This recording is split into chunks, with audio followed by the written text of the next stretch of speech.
महत्त्वाची बातमी अशी की मुख्यमंत्री देवेंद्र फडणवीस यांनी पालकमंत्री प्रताप सरनाईक यांनी मंजूर केलेल्या धाराशिव जिल्हा नियोजन समितीच्या 268 कोटींच्या कामाला स्थगिती दिली होती आणि त्याच कामाच्या स्थगितीच्या मुद्द्यावरून धाराशिवचे खासदार ओमराजे निंबाळकर यांचा पारा चांगलाच चढला। त्यांनी भर बैठकीत जिल्हाधिकारी कीर्ती किरण पुजार आणि जिल्हा नियोजन अधिकारी यांना चांगलाच दम दिला। कोणाच्या सांगण्यावरून माझ्या कामात आडकाठी आणू नका, माझ्या जुन्या रूपात आलो तर तुमची अडचण होईल असा इशाराच निंबाळकर यांनी दिला। 8-10 तास कुणाला बसायची वेळ आली असं नका ना। तुम्ही कुणाचं किती ऐकावं, कुणी किती सांगावं, तुम्ही अधिकारी आहेत ना। तुम्हाला तुम्ही म्हणजे इम्प्लिमेंटेशन तुम्हाला करायचं। प्रत्येक गोष्टीत तुम्ही असं करू नका। आणि मला ह्याचं काय आहे ते मला सांगा, लिखी द्या तुम्ही। तुमचं काय दिलं ते ऑनलाईन पाठवा द्या, तुम्ही काय दिलं। आणि मला जो नियम दाखवचाल त्या नियमानं तुम्हाला प्रत्येकाला वागावं लागेल। मी कुठलंच काम करू देणार नाही, प्रत्येक गोष्ट नियमानं करावं लागेल, एकही व्हायलेशन चालणार नाही। आता एसपीला सुद्धा मी लगेच प्रिव्हिलेजची नोटीस देणार, का आली नाही एसपी? माझ्या बैठकीला एसपी का आले नाही, मी देणार प्रिव्हिलेजची नोटीस। आता कलेक्टर साहेबाला सुद्धा देऊ शकतो। बैठक किती होती आपली, प्रत्येक गोष्टीत काय नियमच नाही असं नका।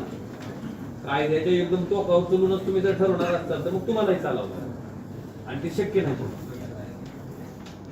असं उघड उघड व्हायलाच नाही ना जिल्हा। आता कुठं कायद्याचं राहिले सांगणार आहे? आपण जिल्हा नियोजन समितीमध्ये ठराव घेतो, बैठक करतो आणि त्या बैठकीला स्थगिती मिळते, याला काय अर्थ आहे? काय कायद्याचं आहे राज्य? आणि यानं काय होईल, वातावरण खराब होईल। शेवटी तुम्हाला जिल्ह्याचा विकास साधायचा आहे, तुम्हाला फक्त हे म्हणजे काय म्हणायचं अंतर्गत भांडण काय वाद लावून तरी काम होईल। आणि इथं काही माणसं अशा मानसिकतेची आहेत, त्या मानसिकतेची आम्ही नाही। आम्हाला काम करायचं। महत्त्वाच्या बातम्या प्रायोजक पुष्कराज रागी डिलाइट्स, महाराष्ट्राचं लाडकं आणि नंबर 1 नाचणी सत्व।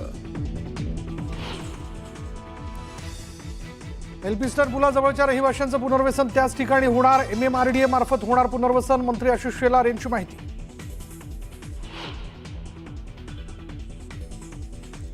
भारत आणि फ्रान्समध्ये 26 राफेल विमानांच्या खरेदीसाठी 63,000 कोटींचा करार। फ्रान्स सोबतच्या संरक्षण करारामुळे भारतीय सैन्याची ताकद वाढणार। दिल्ली संरक्षण विभागाची महत्त्वाची बैठक सुरू, सत्ताधारी मंत्र्यांसह राहुल गांधींसह इतर नेते उपस्थित। पहलगाम हल्ल्यानंतर घडामोडींना वेग।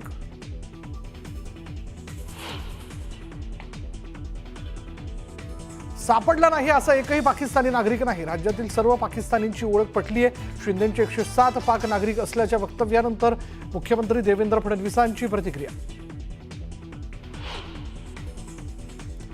हल्ला करताना दहशतवाद्यांकडे तुमचा धर्म काय हे विचारण्याकरता इतका वेळ कुठे असतो? धर्म विचारून गोळीबार केल्याच्या मुद्द्यावरून विजय वडेट्टीवारांचं वादग्रस्त विधान। बैसरण खोऱ्यात दहशतवादी ड्रोनने हल्ला करणार होते, मात्र स्थानिकांच्या गर्दीमुळे हल्ल्याचा कट हुकला, तर दहशतवाद्यांनी सॅटेलाइट फोन वापरल्याची वरिष्ठ सूत्रांची माहिती।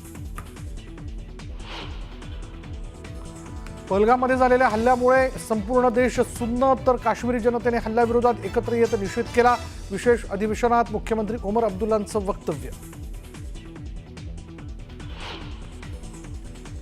ईडीने स्वतःच कार्यालय जाळून घेतल्याचा हर्षवर्धन सपकाळांचा आरोप। हागीवरण विरोधकांचे सरकारला सवाल, तर कागदपत्र डिजिटल स्वरूपात सुरक्षित, ईडीचा दावा। केंद्राची जलजीवन मिशन योजना फेल, मंत्री नरहरी झिरवाळ यांचा दावा। दुष्काळाच्या मुद्द्यावरून झिरवाळांची जलजीवन मिशन योजनेवर टीका।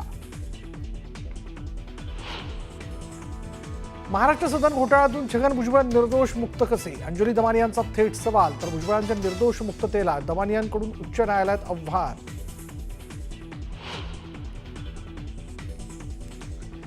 मुंबई अहमदाबाद बुलेट ट्रेन 2028 मध्ये सुरू होणार, मुख्यमंत्री देवेंद्र फडणवीसांची घोषणा, तर प्रकल्पातील दिरंगाईवरून फडणवीसांचा महाविकास आघाडीवरही निशाणा।